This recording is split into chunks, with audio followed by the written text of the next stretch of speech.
أعوذ بالله من الشيطان الرجيم إن الله وملائكته يصلون على النبي يا أيها الذين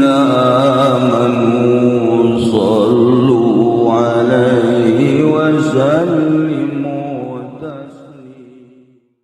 Ieu nah, ieu bakal di akhirat payunabbiukum bima kuntum ta'malun. Anu paling sedih naon coba di akhirat? Nu paling sedih. Nu paling sedih mah ketika jelema geus ka neraka. Ditembongkeun tempat di sorga. Masya Allah. Haju lain sakadar ditembongkeun. Cak malaikat. Pen. Sia lamun ibadahna bener ikhlas. Sia lamun ibadahna bener ka Gusti Allah. Moal ka neraka tuh tempat sia lamun sia bener. Masya Allah. Teu nyeri kumaha coba. Ditembongkeun sorga teh tah ditembongkeun tah eta teh tempat maneh jang maneh geus aya tulisanana mun maneh harita bener ibadahna eta tempat maneh deuk teu nyeri kumaha keur mah di neraka haju nembongkeun pi tempateun urang nu mun urang bener mah di dinya atuh nyeri jasa eta emang ngahaja deuk supaya leuwih nyeri jasa keur mah nyeri ka beuleuh nyeri ka panggang ditembongkeun deui ka ngeunahan di sorga jang urang mun urang bener Masya Allah eta nu nyeri jasa mah eta nyeri jasa ongkos urang kawin aju urang teh codeka bakal dikawinkeunana teh ka si eta persyaratan urangna harita teh bener aju teu bener urang teu nyaho ngan kabar doang sia bakal dikawinkeun nya sia teh ngan syaratna sia teh hiji ulah nonton TV nomor kaduana sia ulah sok judi bae tah bakal dikawinkeun jeung awewe nu sia eta ngaranna tapi tetep bae barang meunang satahun 2 tahun urang keur ngahep-hep kawin jeung nini-nini bengking aduh nya susah nya nini-nini urang imah bocor Masya Allah kena kebanjiran aduh ditembongkeun itu nu liwat sa eta teh calon pamajikan sia mun sia bener mah tah si eta ya Allah ya Rabbi tah mah budak mulus amat cedaan bangun eta mah eta teh pi pamajikaneun sia kolot ge geus ngolotan tilok aya ngagoranan kolot tah eta calon sia budak tah mah Masya Allah aing mah tah mah memeh numpakannya geus paeh di heula bener jageulis jasa tah mah eta beuki nyeri bae kapan ditembongkeun tah nu bakal jang sia teh mun sia harita bener tekan nyeri nu di sorga abe puas kanikmatanana ditembongkeun neraka tuh tempat sia tuh keur digodog itu teh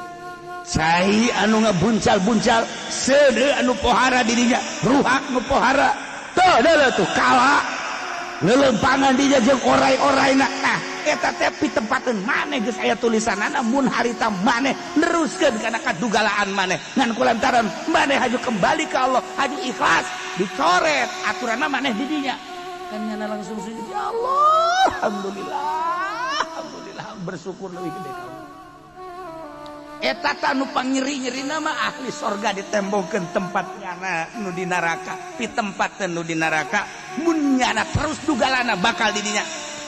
jadinya pan tambah-tambah nikmat ka Gusti alhamdulillah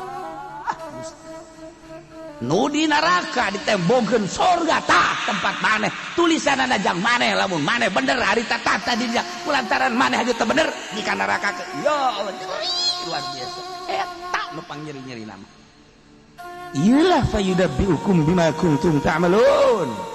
nyakola-nyakolakeun anak kuari manehanana di SD SMA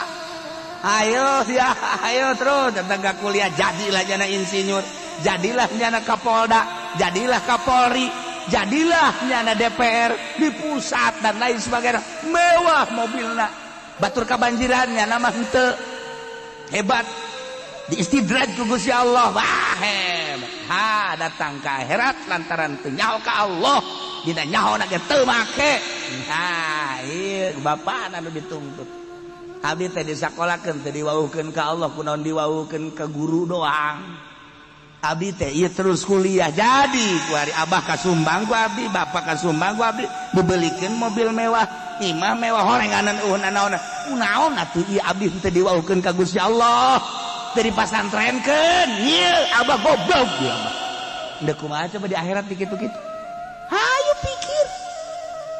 lah cenah teh mah kiai na bae meureun supaya anakna malah santen kana teu hayang aing capek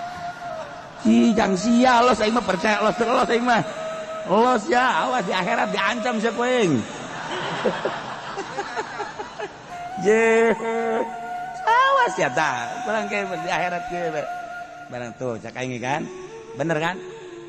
ulah bohong keur ieu sakola bae kadenge takut teuing sia omongan aing kadenge hah malaikat balik seren waduh tak kiai cenah kejem amat boga sia teu kadenge ka omongan aing baheula ngaieuhkeun ka aing sia teu kiai cuma tulungan keur ieu mah ka aing ngaieuhkeun ieu mah hampura bae ku ari tah tetep aing deuk nulungan bae do maksudnya mentok seje ini aing tetep bae nulungan bae masyaallah bedana ahli Allah jeung lain ahli Allah kumaha ke di akhirat di dunia mah moal kaciri di akhirat ahli Allah mah careurik jelema ka ahli Allah cekna tenang henteu kami ieu salat teu bagus puasa teu bagus zakat teu bagus ieu kami ka neraka tenang cekna teh kumaha lamun bebejana ka Kiai Golkar bebejana ka Kiai PDI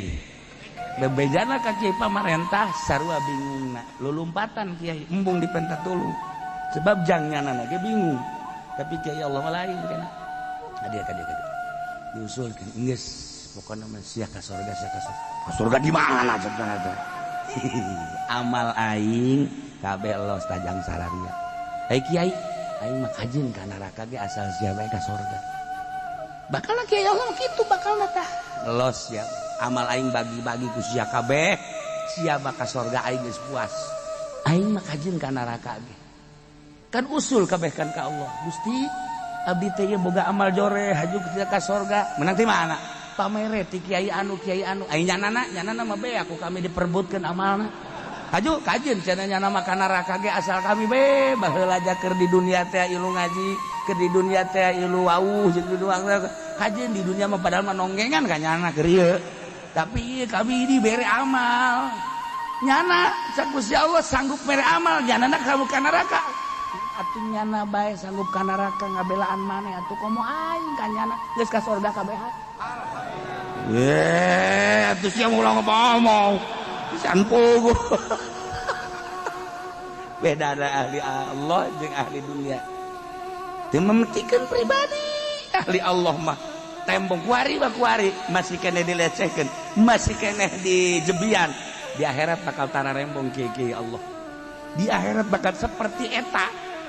kitulah Kangjeng Nabi nyaritakeun di dunia mah teu tarembong pasti ngomong kitu asal sok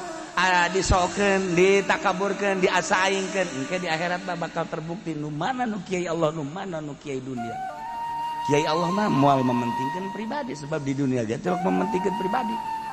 tiluk mantak eta ki naon kitu ngaranna Ki Fudoli unggal peuting ngalayang bae eta pannya nama tiluk tahajud kajeun aing mah teh tahajud di asal sararia bae nu penting mah aing mah bare amplop bae eta kan ngaranna ya Allah ya Rabbi Masya Allah